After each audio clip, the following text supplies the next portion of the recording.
नमस्कार। Super India news TV में आपका स्वागत है। मैं हूं राजेश आर्य।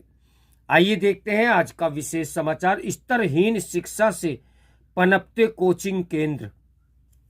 हर स्तर पर कोचिंग संस्थान इसलिए भी फल फूल रहे हैं क्योंकि स्कूल कॉलेज उपयुक्त और स्तरीय शिक्षा नहीं दे पा रहे हैं। अभी हाल में केंद्रीय उपभोक्ता संरक्षण प्राधिकरण ने भ्रामक विज्ञापनों को लेकर 45 कोचिंग संस्थानों को नोटिस जारी करते हुए 19 संस्थानों पर 61 लाख रुपए का जुर्माना लगाया। साथ ही कई छात्रों की फीस वापस कराने में सफल भी हुए। आज देश में लगभग 7 करोड़ से भी अधिक छात्र कोचिंग संस्थानों से जुड़े हैं। इनमें करीब 4 करोड़ लड़के और 3 करोड़ लड़कियां हैं। पहले कोचिंग की यह संस्कृति केवल संपन्न घरों के बच्चों तक सीमित थी, परंतु अब अल्प आय वर्ग वाले परिवार भी अपने बच्चों को कोचिंग दिलाने में पीछे नहीं हैं। शहरी इलाकों के संपन्न परिवारों में 38% तथा गरीब परिवारों में 30% बच्चे कोचिंग का सहारा ले रहे हैं।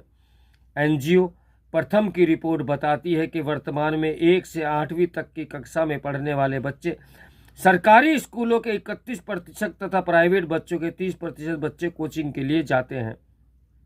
विगत एक दशक में कोचिंग लेने की प्रवृत्ति में 25% से भी अधिक की बढ़ोतरी हुई है। कोचिंग का कारोबार एक संगठित उद्योग का रूप ले चुका है। आज ये दुनिया में सबसे अधिक फैलने वाले कारोबारों में से शामिल है। खरबों के इस कारोबारों की विकास दर 10% के आसपास है, जबकि अपने देश में इस कारोबार से 30 से 35% की सालाना दर से बढ़ रहा है।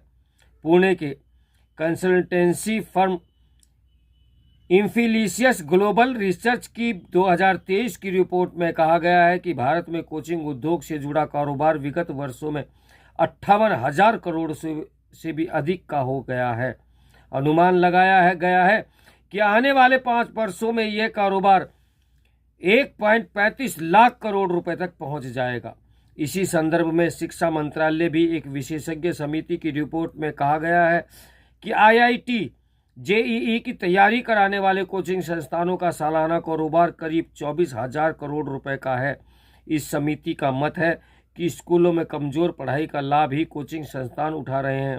Indian council for research on national education की हालिया रिपोर्ट बताती है कि देश में प्रतियोगी परीक्षा से जुड़े 1 करोड़ छात्र विभिन्न प्रकार की कोचिंग ले रहे हैं। वित्त वर्ष 2023-2024 में अकेले कोटा में 2 लाख से भी अधिक छात्र वहां के कोचिंग संस्थानों में दाखिल हुए। कोचिंग का रोग केवल प्रतियोगी परीक्षा की तैयारी को लेकर ही नहीं है, बल्कि प्राथमिक शिक्षा से लेकर उच्च शिक्षा तक है। कोचिंग संस्थान ने छात्रों को स्वकेंद्रित अध्ययन के प्रति पंगु सा बना दिया है।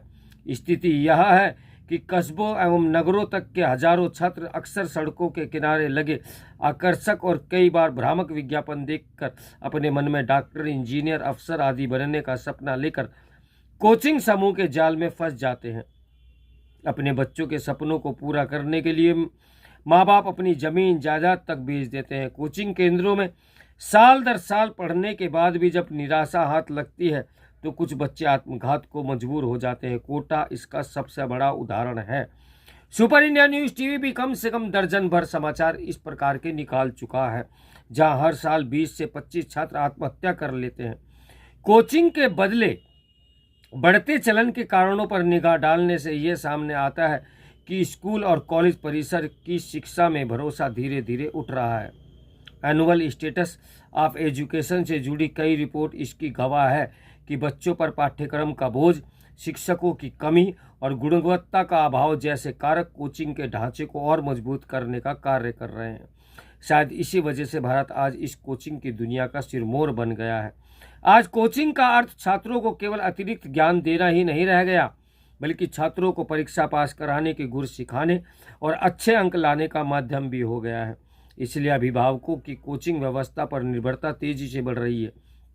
कुछ समय पहले तक देश के मेडिकल और इंजीनियरिंग कॉलेजों में सरकारी स्कूल के छात्रों का दबदबा अधिक रहता था, परंतु आज वे छात्र बाजी मार रहे हैं जो निजी स्कूलों में पढ़ाई करते हैं और जो कोचिंग पर भारी भरकम रकम खर्च कर रहे हैं।